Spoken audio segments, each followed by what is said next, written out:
우리 성경 말씀 찾겠습니다.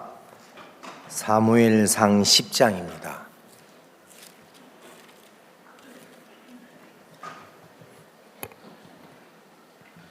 사무엘상 10장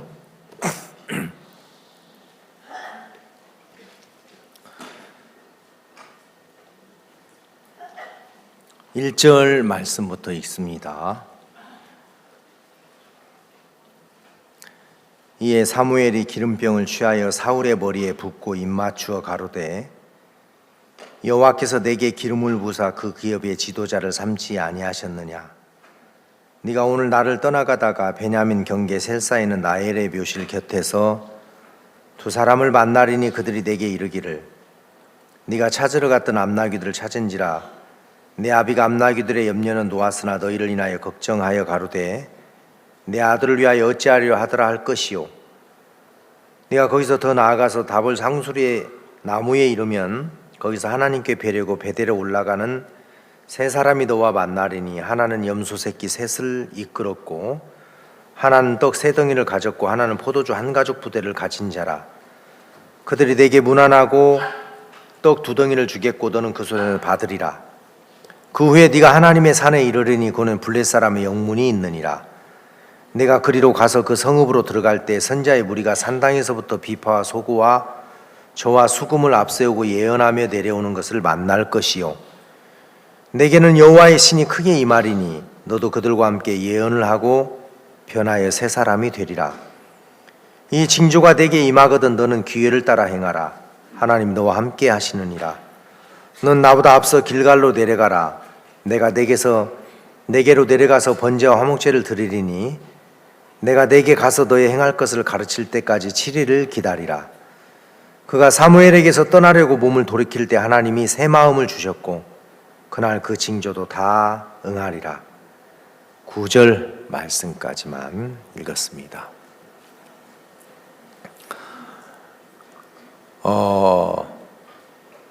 우리가 이제 이 신앙생활을 하는데 신앙이 이렇게 발전이 되는 사람들이 있습니다. 시간이 지나면서 새로워지고 그리고 달라지고 그리고 그들의 삶 속에서 하나님의 역사가 있고 그러면서 여러분들도 참 기쁘고 감사하고 내 생에 이런 하나님을 만날 수 있다는 게 엄청난 축복이구나. 죄송합니다. 이제 그런데 안타깝게도 이제 그렇지 못한 어떤 사람들이 있어요. 그건 여러분들이 다른데 어떤 문제가 있는 것보다도 여러분들이 안 될 때, 어려울 때, 또 여러분들이 답답할 때 이게 왜 그런가 하고 여러분들이 생각하고 묻고 의논하고 이게 진짜 필요한 거예요. 투마로우에 어떤 분이 글을 하나 썼는데 회장님인가 사장님인가 자기를 어떤 회의에 보낼 때 자기보다도 먼저 된 임원들이 있는데 자기를 보내더라는 거죠. 그래서 한번 물었대요. 사장님, 나보다도 앞선 분들이 있고 뛰어난 분들이 많은데 왜 저를 보내십니까? 그러니까 그분이 이야기하기를 다른 사람들을 보내면 자기가 그냥 하고 싶은 이야기만 하고 오더라. 그리고 갔다 와서도 그 어떤 회의에 있었던 일들을 별로 보고하거나 이야기하지 않더라는 거죠. 근데 내가 자네를 보내면 자네는 어디에 가기 전에 제가 그 자리에 가서 무슨 이야기를 어떻게 할까요? 또 이런 질문을 받으면 뭐라고 대답을 할까요? 물어보고 그리고 의논하고 보고하고 그러더라는 거죠. 그래서 거기에 이제 연보상질 이런 말이 나와요. 연보상질. 뭐 만들면 되죠. 말이라는 게 연락하고 보고하고 상의하고 질문하고 이런 게 이제 중요하다는 거죠. 여러분, 얼마 전에 2015년입니까? 2016년 말쯤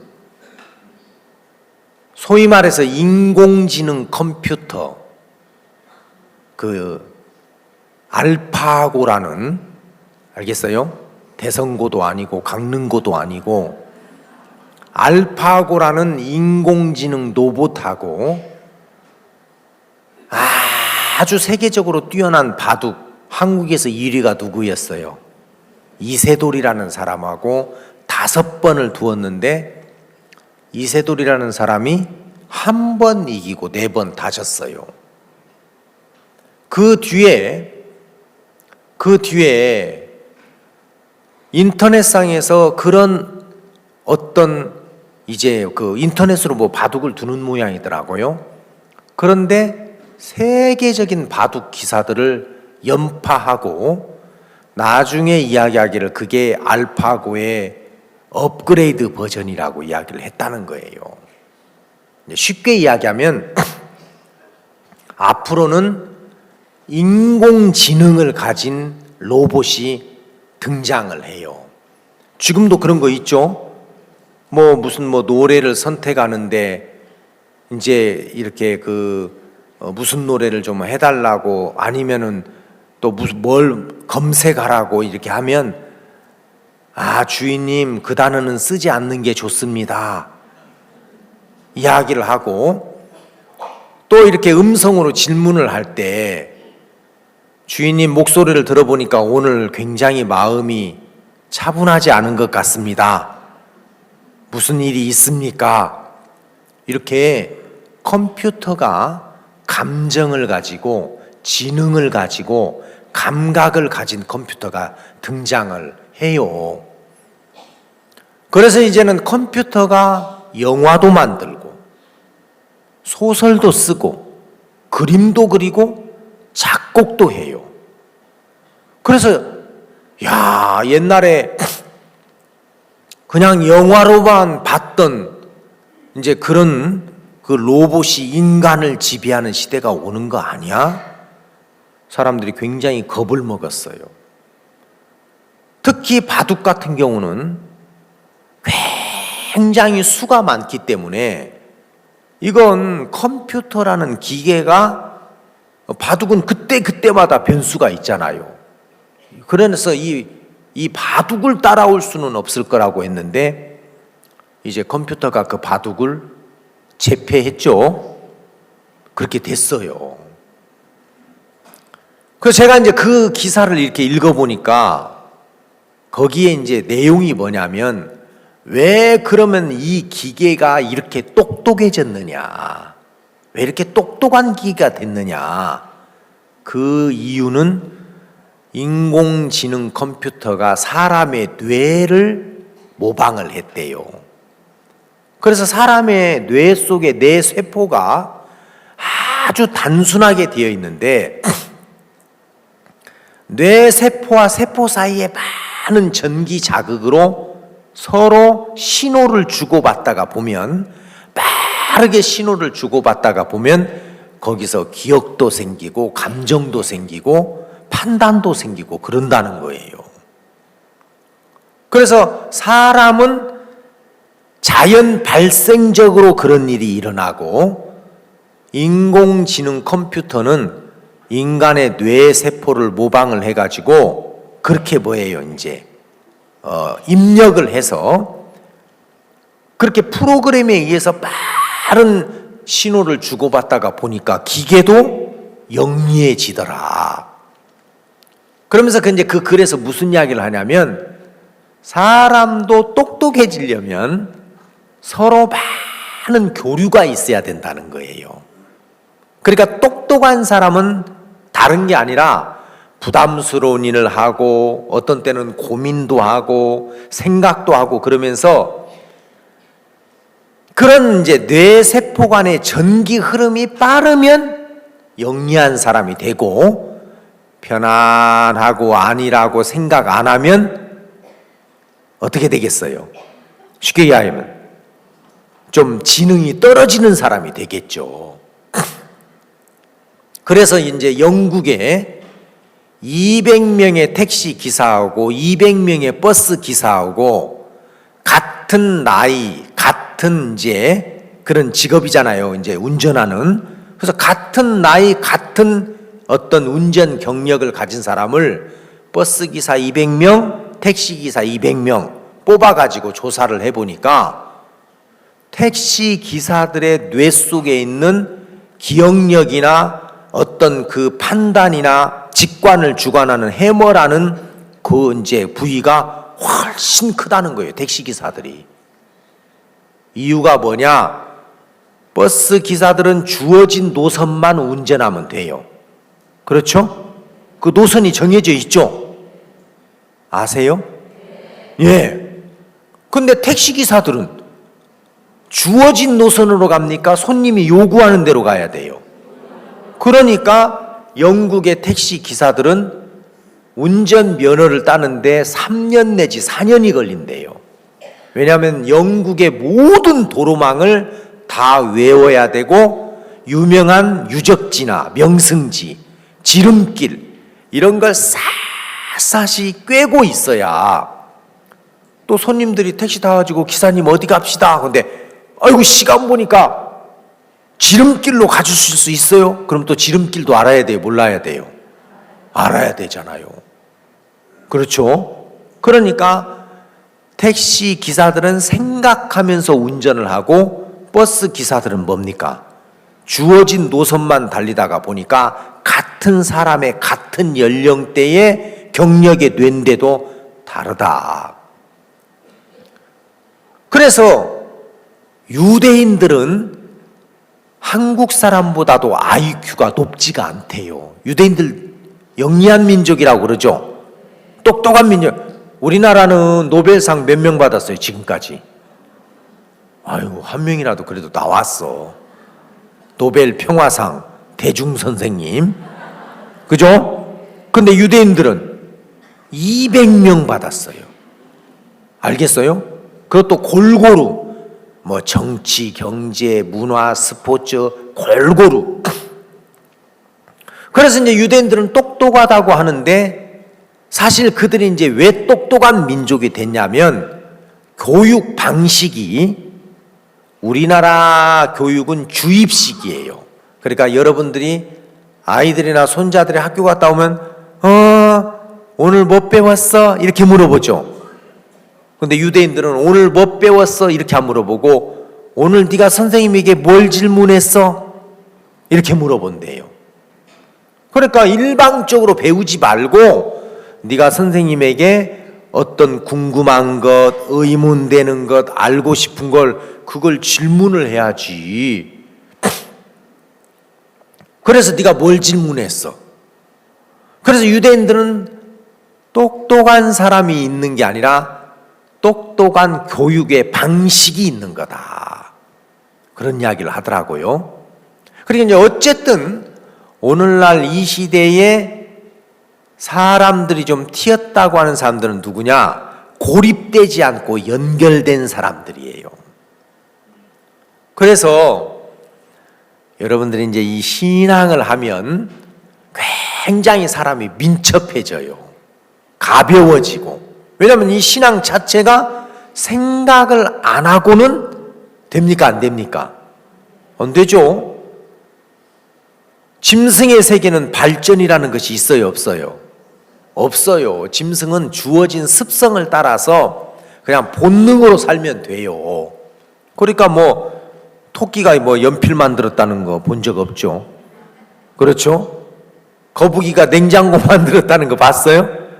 근데 사람들은 나날이 발전을 해요. 왜? 사고하기 때문에 그런 거예요. 그래서 이제 여러분들이 내가 그냥 어렵다고 하지 말고 무엇 때문에 어려운 거지? 무엇 때문에 실패하는 거지? 무엇 때문에 안 되는 거야? 이런 것들을 여러분들이 조금만 생각하시면 돼요. 다른 교회에서 우리 교회를 이단이라고 합니다. 그러면 생각 있는 사람은 전화를 하거나 아니면 찾아와서 목사님이십니까? 제가 좀 물어볼 게 있습니다. 왜 이 도시에서 이 교회에 대해서 안 좋게 이야기하고 이단이라고 이야기합니까? 저는 다른 사람의 소문보다도 내가 직접 확인해 보고 싶어서 이렇게 왔습니다. 정말 잘하셨습니다. 우리를 이단이라고 하는 것은 우리는 죄 없다고 이야기하기 때문에 우리가 이단 소리를 듣습니다. 예? 그러면 진짜 목사님은 죄가 없으십니까? 예, 죄 없습니다. 아니, 사람이 죄를 안 짓습니까? 아니요, 죄를 안 짓는다고 한 적은 없고요. 저는 죄가 없다고 이야기하고. 아니, 그러면 목사님은 죄를 짓는데 왜 죄가 없습니까? 우리가 육신을 가지고 이 세상에 사는 동안 완벽하게 사는 사람들 아무도 없죠. 우리는 죄를 짓지만 그 죄를 해결할 능력은 없습니다. 그래서 우리가 죄를 안 지어서 의인되는 게 아니고 죄를 지었지만 그 죄에 대한 대가를, 값을 예수님이 대신 다 받으셨고 우리 죄에 대한 값을 지불하셨기 때문에 우리가 그 예수님을 믿는 믿음으로 의롭다고 하는 겁니다. 죄를 안 지었기 때문에 그런 게 아니라. 이야기를 들어보니까 그러네요. 틀린 이야기를 하는 것 같지 않아. 내가 믿음은 안 가지만 여기서 하는 이야기가 잘못된 교리는 아닌 것 같습니다. 내가 알았습니다. 최소한 그 정도는 알 수 있겠죠. 그죠? 그러니까 이제 생각하는 사람은 알아보는 거예요. 따져보는 거예요. 계산해보는 거예요. 들어보면 돼요. 어제도 이야기했지만 사람들이 배울 마음이 없기 때문에 생각하는 게 고달프고 힘드니까 내 마음에 안 맞으면 안 맞는 거예요. 내가 볼 때 틀리면 틀린 거예요. 여러분, 사람들이 얼마나 모순되냐면 제가 우리 교회에 얼마 전에 어떤 형제님하고 좀 만나서 이야기를 했어요. 그냥 지낼 수는 없을 것 같아가지고 형제, 내가 그래도 자네보다도 4-5살 많으니까 형님이라고 생각하고 우리 한번 이야기해보자. 그래서 진짜 그냥 허심탄회하게 이야기하기로 했어요. 그래, 형제는 주변에 있는 사람들이 불편하게 여기는 것들이 참 많아. 가족들도 그렇고 처갓집에서도 그렇고 아내도 그렇고 주변 성도들도 그렇고 뭐 이런저런 이야기를 쭉 했어요. 제가 이제 지금까지 보아왔던 이야기를. 그래서 저는 목사님, 사실 저도 할 말 없습니다. 제가 지금까지 살아온 삶을 보면 뭐 직장도 변변찮게 뭐 다녀본 적도 없고 지금까지 한 50번 바꿨나요? 그러니까 뭐 어디 막 가면 제대로 있지도 못하고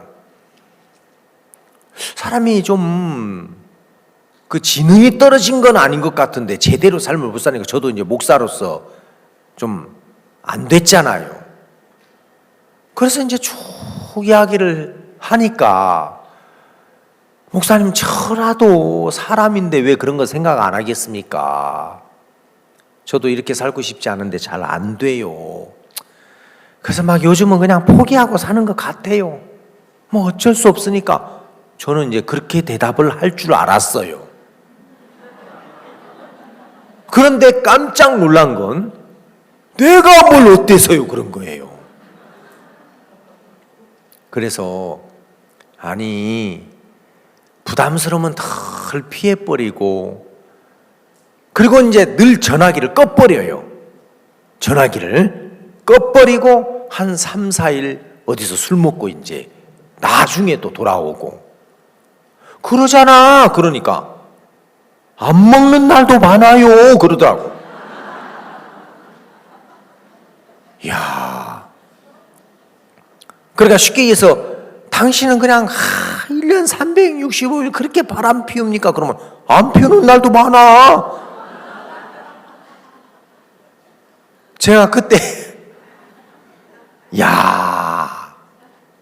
그럴 수 있겠구나. 우리는 아담이 선악을 알게 한 나무 열매를 따먹고 타락한 아담의 후손이기 때문에 여러분들은 태어날 때부터 선악과를 입에 물고 태어났어요. 왜 하나님이 선과 악을 알게 하는 나무 열매를 먹지 말라고 하셨냐? 선악을 알게 하는 나무 열매를 먹는다는 것은 선하고 악한 걸 누가 구분하겠다는 거예요. 예?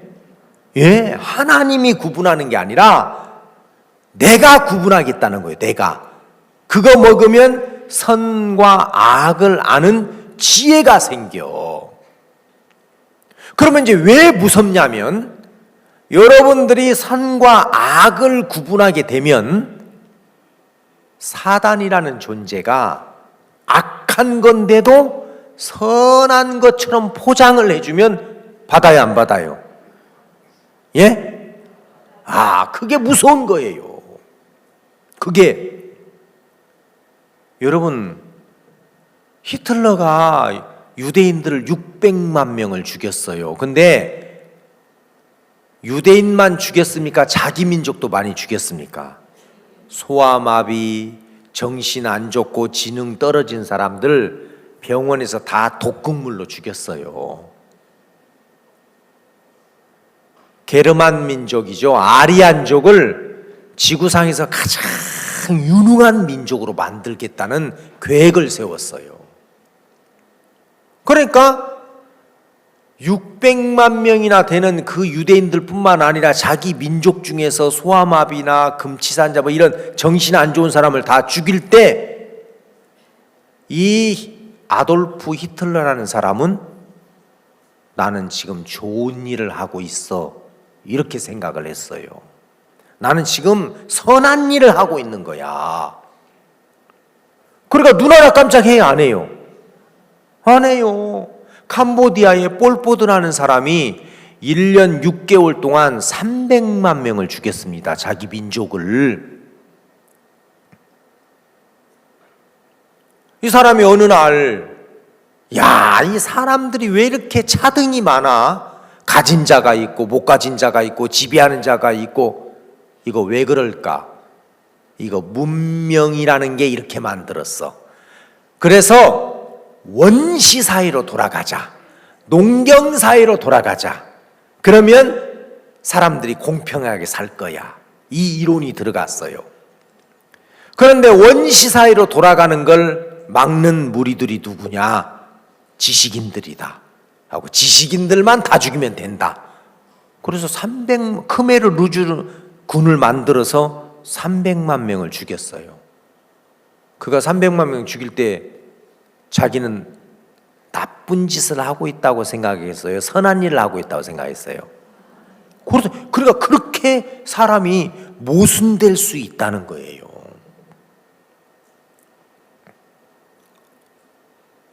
인류 역사상 사람을 가장 많이 죽인 사람이 스탈린이라고 그래요. 이 사람이 스탈린 헌법을 만들어서 4천만 명을 죽였어요. 어마어마하죠? 예, 남한 인구만큼 죽였어요. 정말 많이. 근데 이 사람은 어느 날 공산주의 이론이 지구상에 정착이 되면 지상 낙원이 이루어진다. 근데 이걸 반대하는 부르주아지 사상을 가진 사람을 없애면 된다. 그냥 죽이면은 양심이 무거우니까 양심을 마비시키기 위해서 좋은 집을 짓기 위해서는 어쩔 수 없이 나무를 좀 베어내야 된다. 집 지으려면 나무 베어내야지. 그래서 이 지상 낙원을 이루는데 반대하는 사람 조금 죽여도 돼. 이런 생각이 들어가면 지금 좀 사람을 죽이는데 문제가 돼야 안 돼요. 예? 다 주무십니까? 제 이야기 듣고 계십니까? 예, 이거 중요한 이야기입니다. 그러니까 사람들이 하나님의 말씀이 기준이 아니고 사람들은 각기 자기 나름대로의 어떤 기준이 서 있어요. 그리고 그런 기준에 잡혀버리면 정상적인 판단을 못합니다. 여러분, 그 안산에 택시비 10,000원 낸 사람 이야기 아세요? 많이 들으셨죠? 제가 다시 설명을 해드릴게요. 제가 서울에 있을 때 우리 양천교회에 최필순 자매님이라는 분이 그게 자기 친구의 남편이었대요. 그 사람이. 근데 이 사람이 안산에서 술을 한 잔 먹고 택시를 탔어요. 근데 늘 다니는 코스기 때문에 거기서 자기 집까지 가면 10,000원 정도가 나와. 그래서 기사님 어디로 갑시다 그래 놓고 택시비 먼저 드릴게요 하고 택시비를 먼저 냈어요. 10,000원을. 그래가지고 이제 기사님이 손님 다 왔습니다. 수고하셨습니다 하고 내리려고 하는데 손님 택시비 내셔야죠. 그러니까 기사님 제가 아까 탈 때 냈잖아요. 예? 아니 택시비를 낼 때 내리지 탈 때 내는 사람이 어디 있습니까 손님? 그러니까 기사님 제가 여기 늘 다니는 길이기 때문에 잘 알아요. 그래서 제가 먼저 낸 거예요. 아닙니다. 안 내셨습니다. 아니 이 사람이 내가 지금 술 한잔 했다고 내가 그 정도 분별 없는 왜 그러십니까? 손님 택시비 안 받았으니까 안 받았다고 하는 거잖아요. 손님 주시지 않았습니다.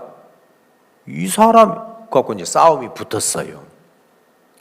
그래서 옆에 파출소에 갔는데 술 한잔한 승객 손님 말 믿겠어요? 술을 안 먹은 기사 말 믿겠어요? 그렇죠. 그러니까 손님 그러지 마시고 많은 돈도 아니고 10,000원인데 그냥 주시고 가십시오. 근데 이제 10,000원 문제예요? 자존심 문제예요? 그죠? 예, 걸리버 여행기 보면 전쟁이 일어났어.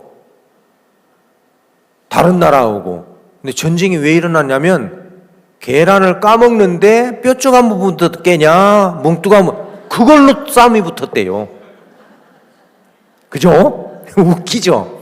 그러니까 이 사람 사는 사회에 보면 세상에 계란을 뼈쪽 한 부분부터 까냐 뭉뚱한 부분부터 깨먹냐 그걸로 싸움 붙어가지고 전쟁이 일어났다니까. 여러분들도 아내하고 싸울 때 그렇죠? 그죠? 왜냐면 큰 건 법이 있으니까 해결되는데 발 씻었다 안 씻었다 그건 법으로 해결할 수 없잖아요. 그래 안 그래요? 그죠? 맨날 씻는데 좀 모았다가 내일 씻어도 되지. 냄새 난다고 그러고 짐승이다 그러고 하도 안 씻으니까 샴푸를 갖다 위에다가 뿌려가지고 그러면 씻겠지 하는데 또 와보니까 닦고 말고 안 씻었더래. 응? 이제 그런 걸로 이제 싸움. 근데 이제 이분이 이건 이제 자존심이 걸린 거야. 그래가지고 저 사람 나쁜 사람이라고. 내가 분명히 탈 때 냈는데 10,000원 더 받아 처먹으려고. 그래가지고 이제 이 사람이 열받아가지고 이제 그 파출소 집기를 발로 차고 그러니까 이제 공무 집행 방해로 해가지고 며칠 구류를 산 거예요. 가만히 앉아서 생각하니까 너무 열이 나는 거예요. 가스통이 터지고 휘발유통이 터지고 화산이 폭발하고 나와가지고 주유소에 가서 휘발유를 한 통 사가지고 파출소장 나와 사과해. 니네들이 민중의 지팡이라고 하면서 자세히 알아보지도 않고 기사 말만 듣고 나를 이렇게 억울하게 해? 안 나와? 사과 안 해? 불 붙인다? 그래갖고 이제 불을 붙였어요. 화상 입으면 바로 안 죽어요. 이 화기가 서서히 안으로 들어가면서 이제 속에 있는 장기가 폭 고와져요. 진짜 이걸 하고 오늘 화상 입고 왔는데 똑바르게 이야기하는 사람인데도 제가 그 한강 성심병원인가 그 화상 치료하는데 지방에서 막 왔어요. 말 잘하는데 어이구 이 사람 그래도 정신발작. 의사가 아닙니다. 저 사람 며칠 안에 죽습니다. 왜냐하면 이게 이제 이 화기가 안에서 바깥으로 밖에서 안으로 이제 쫙 들어가면 간이고 뭐 위고 이제 폭 고와져요. 그거 죽어요. 그래 이 사람이 이제 막 이제 화기가 안으로 들어가면서 막 살이 썩고 이제 그런 거예요. 그러니까 다른 사람들이 와서 뭐, 야, 네가 얼마나 억울하면 이 짓을 했겠냐. 네가 얼마나 불하면 네 몸에 불을 붙였겠냐. 그 진짜 기사, 그 나쁜 놈이네. 다 이 사람 역성을 드는데 지금 태국에 있는 김학철 목사님만 가가지고 당신 참 나쁜 사람이라고 그러니까 이 사람이 받아들이지 안 받아들여져요. 뭐? 아니 택시비 낸 놈이 나쁜 놈이야?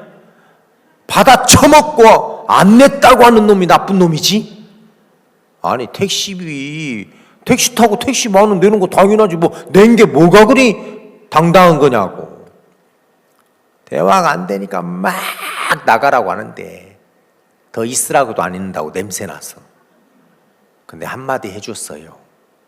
자, 당신이 택시비 10,000원을 냈어. 냈는데 그 냈다는 거 이제 한쪽으로 놓고 한쪽으로 제껴 놓고 지금 당신이 한 거 봐라. 몸에다가 불질러 가지고 부모보다도 일찍 죽는 불효를 저지르고 있지? 마누라 과부 만들고 있지?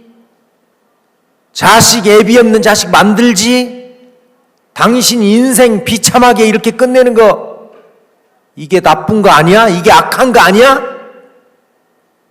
그리고 이 사람이 냈다는 것에만 빠져 있다가 냈다는 거 한쪽으로 놓고 그래 냈어 그래 그거 놓고 지금 당신 한 짓 봐라.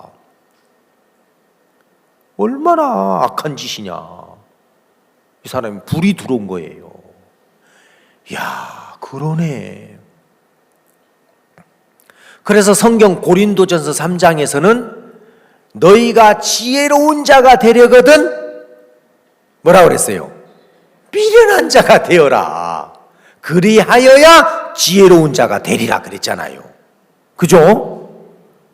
그러니까 그 사람이 그걸 이 수양에 와서 홍 목사 설교를 듣고 배웠어야 된다니까. 그죠? 그거 배웠으면 어떻게 했겠어요? 아이고 참 이 사람이 돈 되게 궁했는 뭐 그래 10,000원 줄게. 그래 10,000원 줄게. 그래 내가 안 냈어. 그래 내가 안 냈는데 냈다고 했어. 그래 내가 거짓말 했다. 그러면 10,000원 더 뺏기면서 부모 어찌 마누라 어찌 자식 어찌 자기 남은 인생 어찌. 그래 안 그래요? 그래 안 그래요? 근데 10,000원으로 다 뺏겨 안 뺏겨 지금? 부모님도 뺏기고 마누라도 뺏기고 자식들도 뺏기고 자기 남은 인생도 뺏기고. 그러니까 이제 사람이 어떤 그 기준을 통해서 자기가 옳다는 생각에 딱 잡혀버리면 몰라요. 몰라. 정상적인 판단을 못해요. 그러니까 하나님은 네가 판단하려고 하지 마. 네가 옳고 그르고 맞고 틀리고 선하고 아까 네가 판단하지 마. 내가 판단을 해야 정확해. 그래서 내가 판단해 주는 걸 너는 그냥 순종하면 돼. 네가 나누려고 하지 마. 그거예요. 여러분 태양이 지구의 몇 배예요? 예? 학교 다닐 때 다 졸았나? 태양 안에 지구가 100만 개 들어가요. 그러니까 지구의 100만 배예요. 100만 배. 그저 태양의 그 큰 태양도 500원짜리 동전 하나 눈에다가 대면 다 가려져요. 그죠? 그 큰 태양도 동전 500원짜리 여기다 딱 대면 다 가려져요. 그러니까 마귀가 이 사람에게 10,000원 냈다는 거 딱 갖다 눈에다가 붙이니까 다른 건 보여 안 보여? 안 보여. 얼마나 악을 행하고 있는지 안 보여요. 몰라요, 몰라. 참 기가 막히게 속는 거예요. 그러니까 복음을 알고 있는 목사님이 가서 좋아, 그래 냈어, 그래 냈다는 거 한쪽에다가 놓고 너 그거 하나 증명하려고 몸에다가 불 질러서 불효하고 아내 눈에서 진짜 피눈물 나게 하고 자식들 애비 없는 자식 만들고 네 인생을 이렇게 불질러서 끝내? 이거 나쁜 놈 아니야? 나쁜 놈이잖아. 한 번도 그쪽으로 생각을 해봤어요? 안 해봤어요? 안 해본 거예요. 그쪽으로. 내가 나쁜 놈이고 미련한 놈이고 바보구나. 진짜 내가 어리석은 인간이구나. 뭐가 지혜예요? 냈단 말에 하면서 불 지르는 게 지혜예요? 이런 건 밝혀야 돼. 내가 죽는 한이 있더라도 내가 밝힌다. 그게 지혜예요? 아니면 그래 기사 양반 내가 안 냈네. 내가 안 냈어. 내가 줄게 10,000원. 그럼 돼요 안 돼요? 돼요.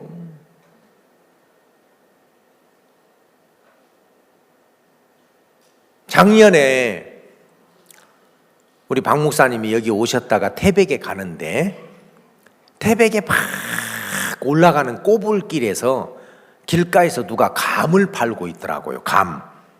길가에서 이렇게 그 홍시 이거 파는 거 있죠? 네. 근데 야 우리 저 감 좀 사서 먹고 가자. 그래가지고 거기에 이제 일본의 그 동생 아라이 목사님, 박영주 목사님이 운전하고 그 다음에 이제 박 목사님 저 4명이 타다가 딱 그 길가에 감 파는 사람 앞에 딱 섰는데 딱 내가 떠오르는 생각이 벤치에서 양복 입은 사람 4명이 내리니까 이 감 파는 놈이 야 오늘 눈먼 고기 걸렸다. 그래가지고는 바가지를 씌울 거야 이 생각이 났어요. 그래가지고 막 내가 막 감값을 막 좀 깎았거든요. 이 사람 안 깎아주더라고. 에이 벤츠 타는 사람이 뭐 막 그런 식으로. 그래가지고 나중에 감값 계산하고 그 앞에 감 하나를 또 들고 오려고. 그럼 이거라도 줘요. 그러니까 절대 또 안 된대. 그래가지고 손이 부끄럽더라고. 에이 태태태. 그리고 이제 차를 타고 오는데 목사님이 저한테 그러더라고요. 제가 앞에 탔는데 홍 목사 그 감값 뭐하러 깎아? 그러시면서 뭐라고 하시냐면 우리가 저 사람들보다도 몇 배 잘 사는데 길가에서 이제 진짜 추운데 이제 고생하는데 그냥 돈 줄 수는 없지만 우리가 감 그냥 맛있게 사 먹고 그 바가지 씌웠다고 해서 한 200만 원 씌우겠어요? 아니죠, 그죠? 그래 안 그래요? 한 3,000원? 그러니까 우리가 기분 좋게 고생하시는데 도와주는 셈 치면 돼야 안 돼요? 그러니까 감값 뭐하러 깎아? 우리가 저 사람들보다 몇 배 잘 사는데. 그 소리 들으니까 막 야 진짜 얼마나 부끄러워. 그래서 내가 그 뒤부터 절대 물건 안 깎아요. 진짜예요. 안 깎아요. 야 이 길가에서 뭐 어디 뭐 슈퍼나 이런 데는 가격 딱 있으니까 찍으면 되잖아요. 뭐 흥정이 안 되잖아요. 근데 그런 큰 가게 없이 길가에서 이렇게 참 고생하는데 아유 수고하십니다 하면서 그죠? 내가 절대 안 깎아요. 그래 안 깎으니까 더 주더라고. 예. 기분이 좋아갖고 그런지 몰라도. 근데 야 이게 우리가 참 목사님은 이렇게 남을 돕는 그것도 그죠? 이게 방법이 있잖아요. 이런 거 배워야 돼요. 그러니까 사단이 여러분들을 딱 속여 먹을 때 이게 오라. 그래 저는 딱 승용차에서 양봉 입은 사람 딱 4명 내리니까 이 사람이 분명히 바가지 씌우고 그래야지 이제 막 나는 안 당하려고 안 뺏기려고 한다고 하는데 목사님은 뭐하러 깎아. 우리가 저 사람들보다 몇 배 잘 사는데 맞더라고요. 그렇죠? 예. 그러면 그 사람도 참 기분 좋고 우리도 뭐예요? 마음 편하게 그죠? 먹을 수 있고 맛있게. 그러니까 그 안산의 택시비 10,000원 된 사람 이제 좀 이해 갑니까? 예, 우리가 그렇게 휘말릴 수 있다는 겁니다. 여러분들이 맞다는 것, 옳다는 것, 선하다고 하는 것, 그게 진짜 선한 거냐? 그게 정말 옳은 거냐? 여러분들이 가지고 있는 느낌, 경험, 판단, 이게 다 사실은 하나님의 말씀 앞에 비춰보면 맞아요, 틀려요? 틀려요. 그래서 성경은 지혜롭고 싶어? 미련한 자가 돼. 미련한 자가 돼. 아니 그냥 바보가 돼. 그러면 그게 제일 지혜로운 사람이야. 그 안산에 그 사람이 구원 받은 사람이고 그런 거 배웠다면은 그래 저 사람이 참 고생하면서 택시 운전하는데 돈이 좀 궁했는 모양이다. 아니면 그래 받았는데 진짜 기억 안 날 수도 있지. 그러면 오늘 하나님이 나보고 저 사람 10,000원 더 주라고 하시는구나. 그래 내가 드리겠습니다. 근데 그 바보 되기 싫은 거예요. 그죠? 그래 안 그래요? 네. 미련한 자가 되고 싶지 않은 거예요. 그것 때문에 실제는 엄청나게 손해를 보는데도. 그래 여러분들이 특히 이제 뭐 부부간의 어떤 그런 문제나 이런 것들 보면은 그 자존심 문제가 좀 대두가 됩니까 안 됩니까? 되죠? 예, 내가 뭐 무릎을 꿇고 사느니 서서 죽는다. 막 그런 거 있잖아요, 그죠? 그 바보예요, 바보. 미련한 거예요. 그래 여보 내가 미안해. 그러면 참 가정에 평화가 올 텐데 그거 다 뺏기고 사는 거예요. 성경이 우리들에게 그런 걸 가르쳐 줍니다. 여러분들이 인생을 재밌고 행복하고 복되게 살 수 있는 길을 성경은 우리에게 가르쳐 줘요. 근데 마음이 높으면 안 배워요. 안 배워요, 그런 걸.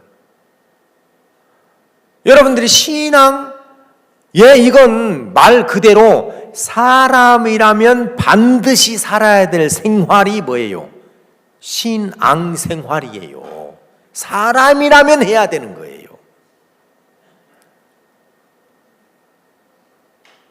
오늘 우리가 여기 뭡니까? 사무엘상 10장에 보면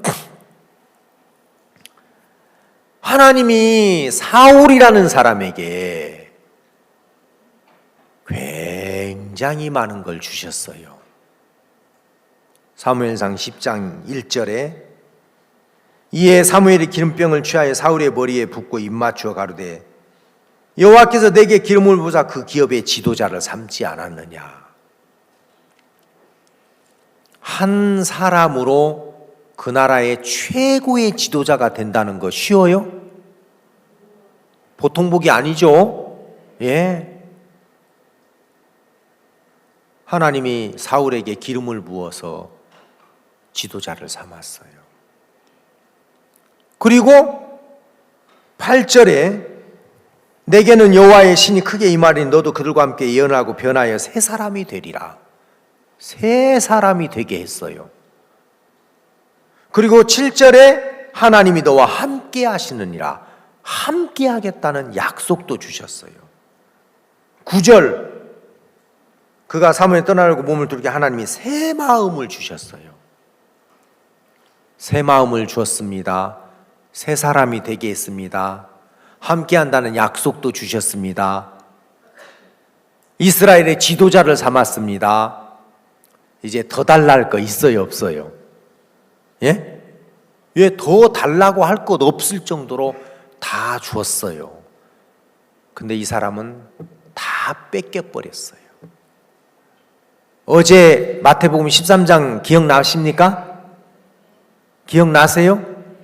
예, 있는 자는 받아.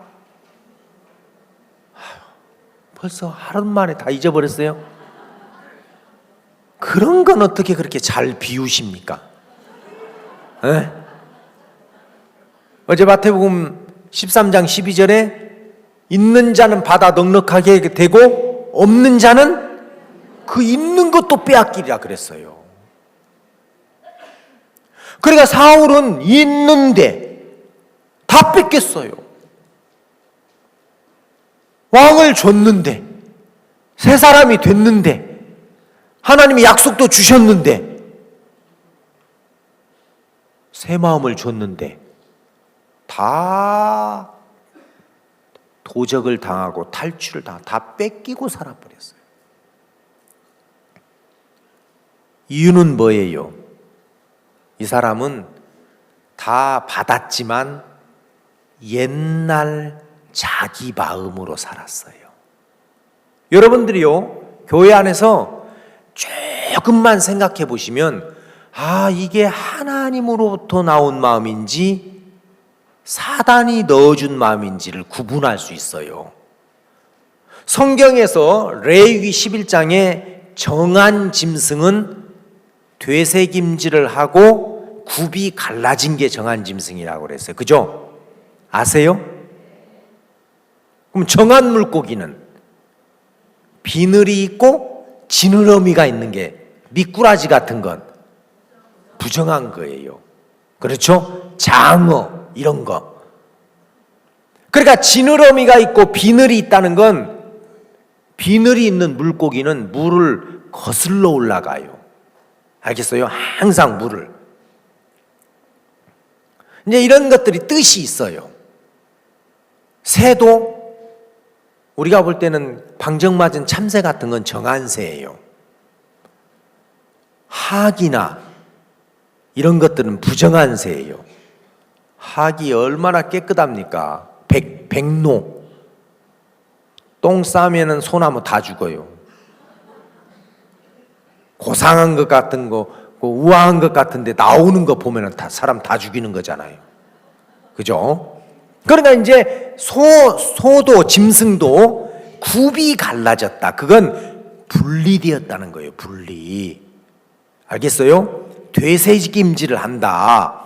그러니까 여러분들이 들었던 말씀을 또 꺼내서 생각해보고 소는 가만히 있을 때도 위가 4개가 돼가지고 토해가지고 또 우물우물 씹어요, 안 씹어요? 그 껌 씹는 거 아닙니다. 여러분들처럼. 그렇죠? 되새김질을 해요. 굽이 갈라졌어요. 삶을 보면 나누어졌다는 거예요. 세상과, 그죠? 예? 구분되어 있고. 그래서 이게 어디서 나온 거야? 구분하려고 하면 구분할 수 있을까요, 없을까요? 있습니다. 금방 구분할 수 있어요.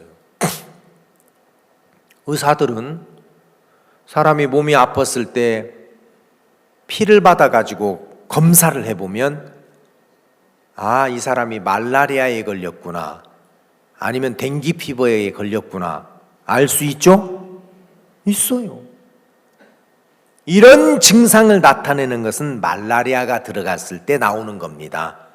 이런 증상은 어디가 고장났을 때 나타나는 이게 증상입니다. 알죠?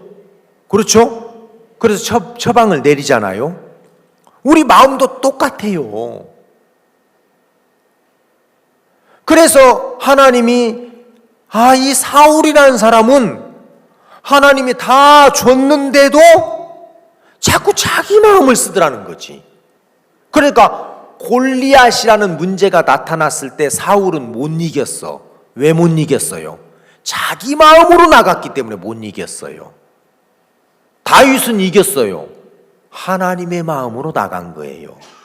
여기 보면 자 7절에 이 징조가 내게 임하거든 너는 기회를 따라 행하라. 하나님이 너와 함께 하시느니라. 기회를 따라 행하라. 이 말은 기회가 영어로 뭐예요? 찬스예요. 찬스. 그러니까 여러분들에게 어떤 문제가 생겼을 때 하나님을 의지할 수 있는 찬스라는 거지. 근데 피해버리는 사람이 있어. 아이고 그게 하나님을 경험할 수 있는 기회였는데, 그때 하나님을 의지할 수 있는 기회였는데, 그때 말씀을 따라갈 수 있는 기회였는데. 나중에 뒤에 보면 자 13장 사무엘상 13장 보세요. 사울이 왕이 될 때에 40세라.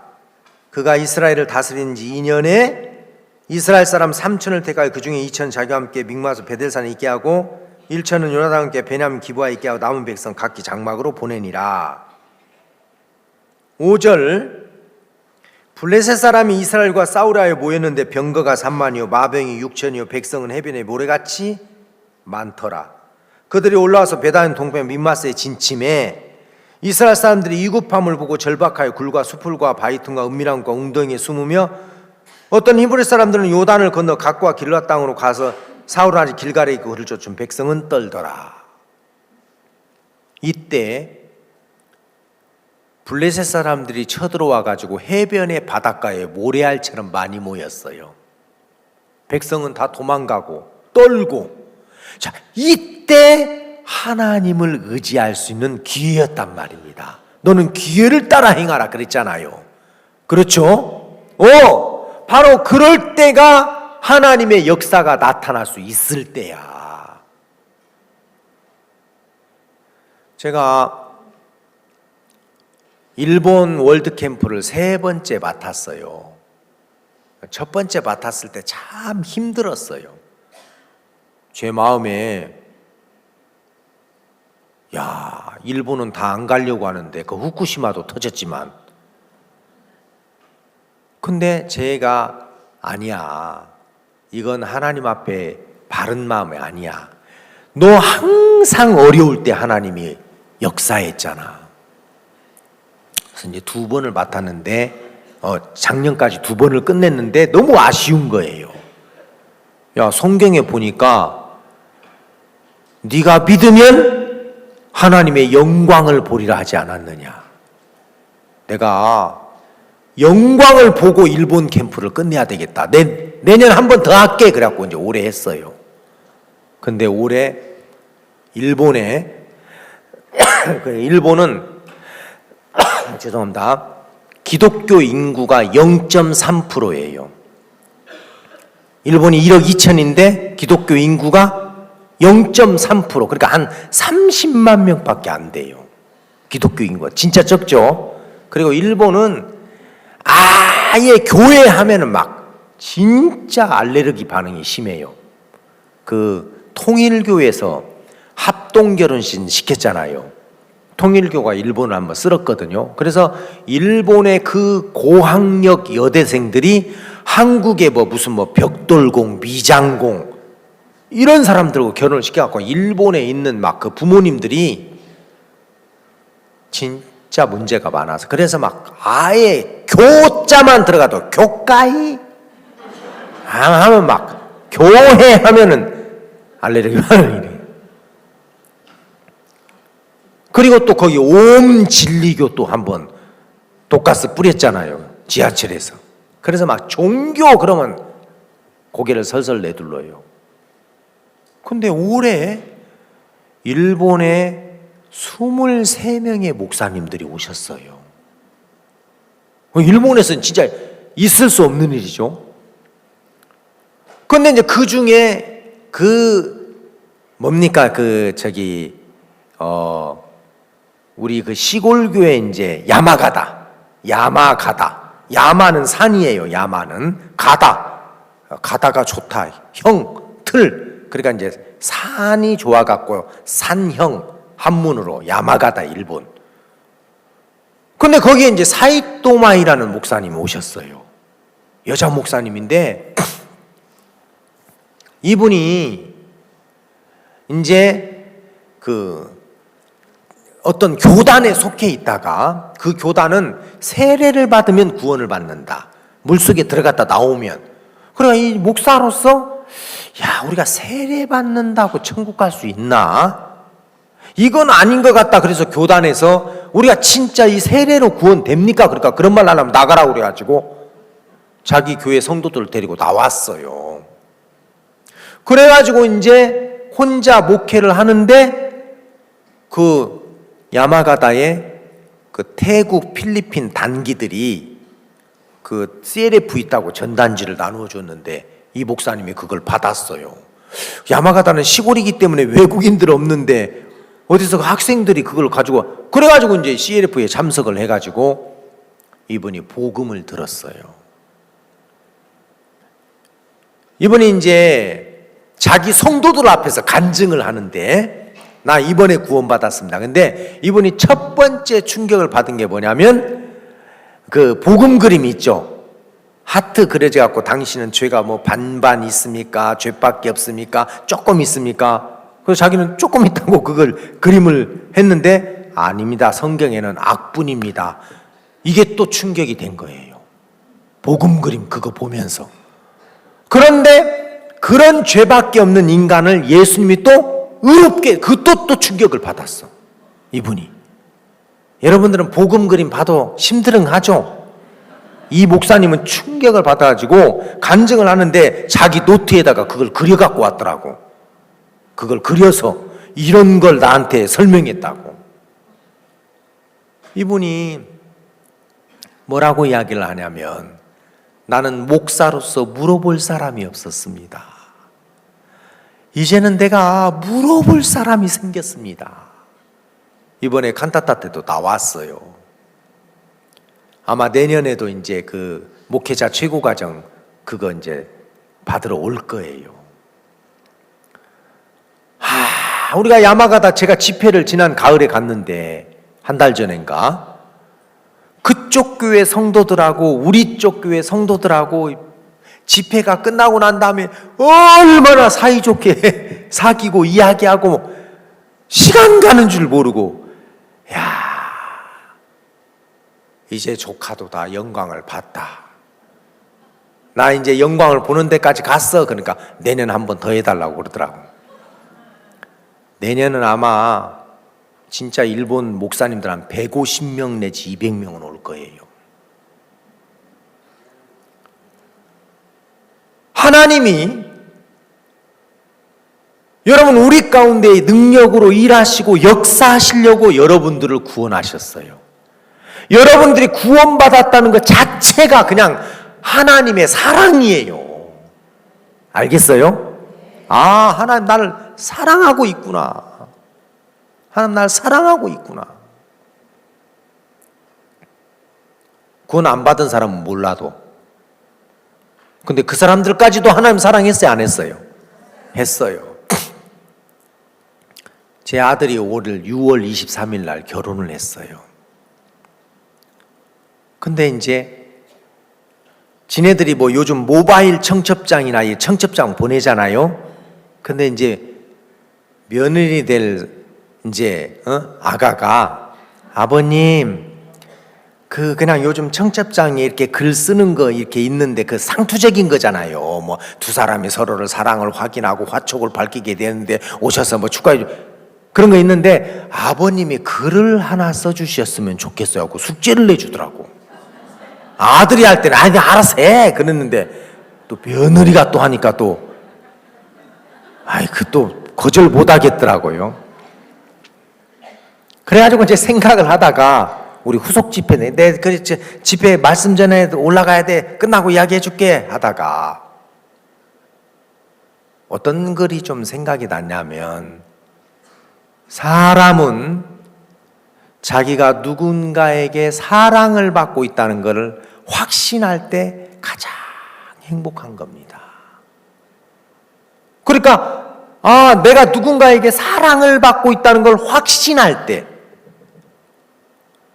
하나님은 여러분들을 사랑했어요. 근데 여러분들 편에서 확신을 못하는 거예요. 그러면 불행해요.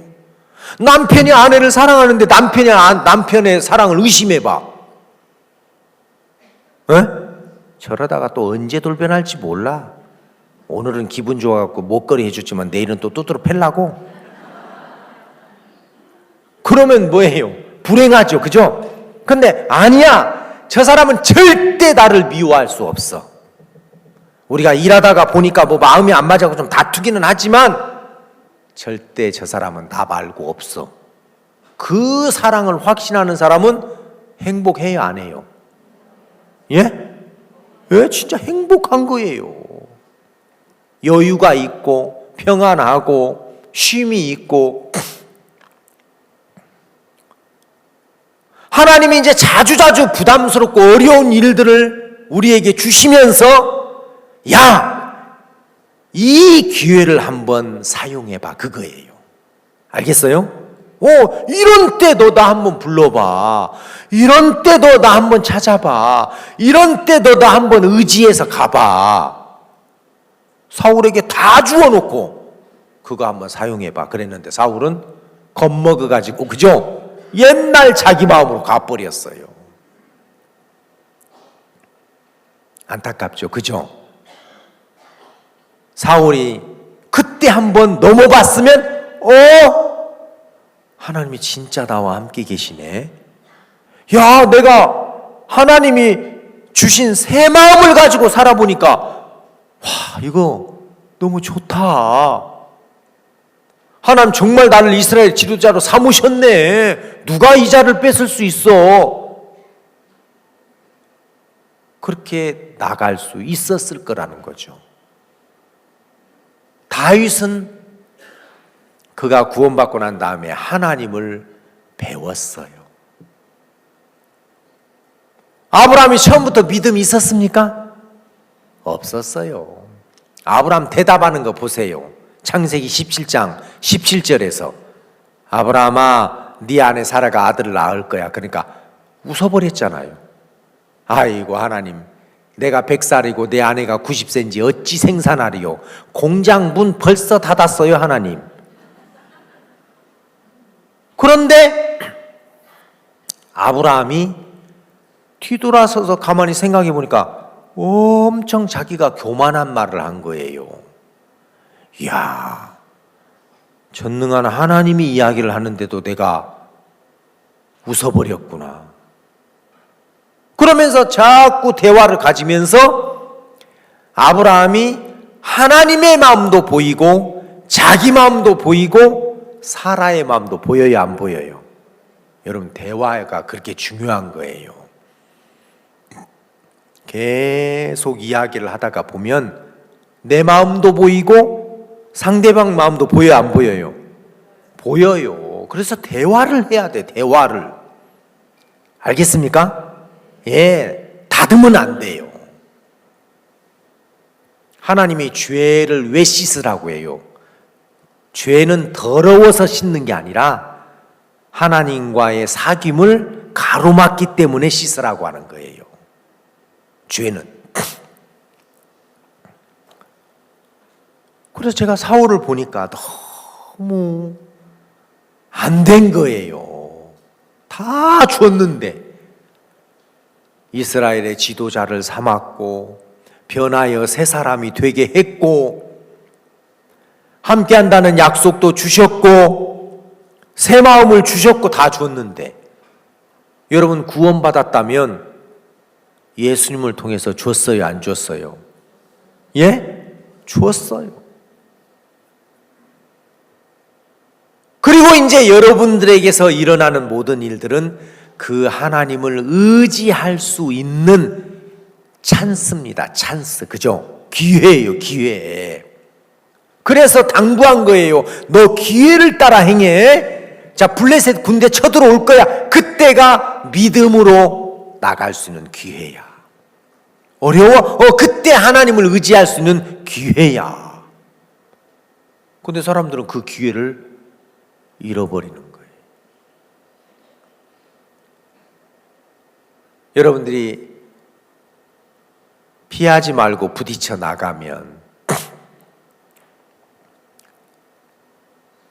크고 작은 일들 앞에서 하나님 그분에 대한 마음의 감각들이 많이 생겨요. 몇 번 해보면 이거 하나님이면 다 될 수 있겠구나. 기가 막힌 방법으로 길도 열어주시고 정말 불가능한 것처럼 보이는데 하나님이 돕는 자들을 허락해 주시고 그래 해요. 제가 이번에 이제 필리핀에 갔을 때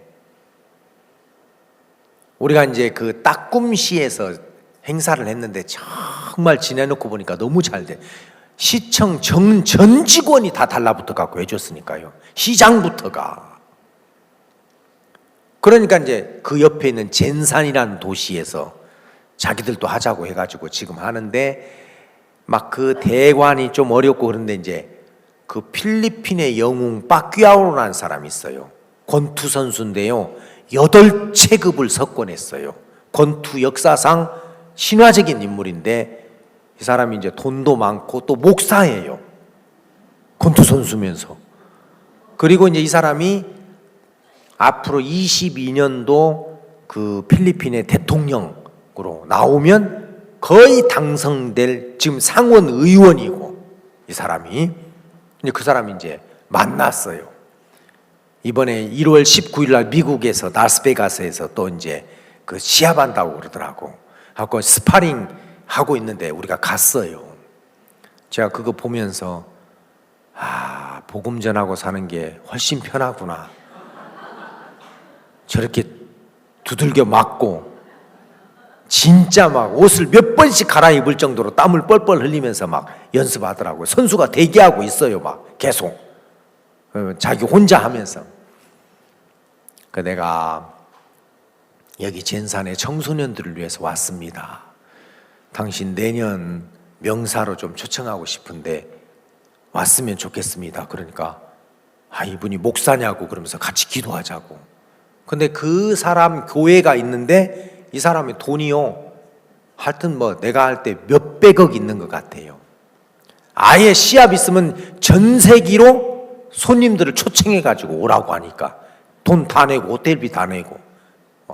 근데 한 4,000석 되는 멋진 예배당이 있어요. 지금 이제 우리가 그 사람 시합 끝나고 나면 당신 교회에서 월드캠프 한번 합시다 하려고 지금 이제 하고 그러거든요. 그러니까 만약에 우리에게 어떤 일들을 막을 때는 더 좋은 것이 있기 때문에 막는 거예요. 방해하려고 막는 게 아니라.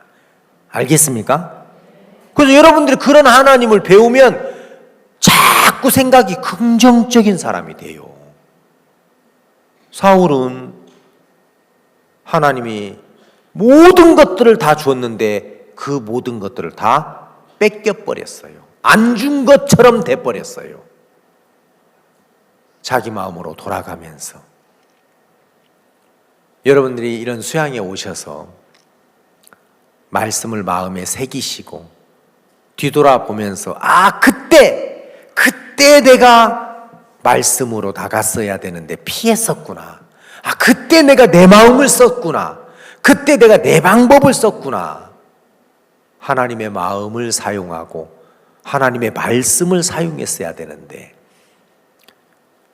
이제 여러분들의 마음으로 사는 거 한번 이제 선을 긋고 한번 진행해 나가 보면 여러분들이 하나님을 알고 배우는 것만큼 정말 신앙생활이 재미있고 즐겁고 복되고, 이 하나님 없이 사는 사람들을 보면 측은하게 여겨지고 안타깝게 여겨지고, 그러면서 우리가 전하는 그 복음이 더 폭넓게 이렇게 증거될 거라고 생각이 됩니다. 오늘 여기까지 하고 내일 또 하겠습니다. 기도하겠습니다. 하나님 아버지, 우리가 구원받을 때 그 크신 하나님이 우리와 함께 계시고 지금도 같이 하고 계시는데, 사단이 우리의 눈을 가려서 그 하나님을 보지 못하고 문제만, 형편만, 사건만 우리 마음에 크게 부각시켜서 다가오게 할 때가 참 많습니다. 이제 우리 눈을 띄워주시고 우리를 구원하시는 하나님과 함께 일하면서 복을 받게 해주시기를 바랍니다. 우리가 2018년 이제 한 해를 마무리하고 이제 2019년에는 지금까지 살아왔던 삶의 방식을 버리고 새롭게 하나님 믿음의 발걸음을 내디딜 수 있는 은혜를 입혀주실 줄을 믿습니다. 감사합니다. 예수님의 이름으로 기도했습니다. 아멘. 식사하십시오.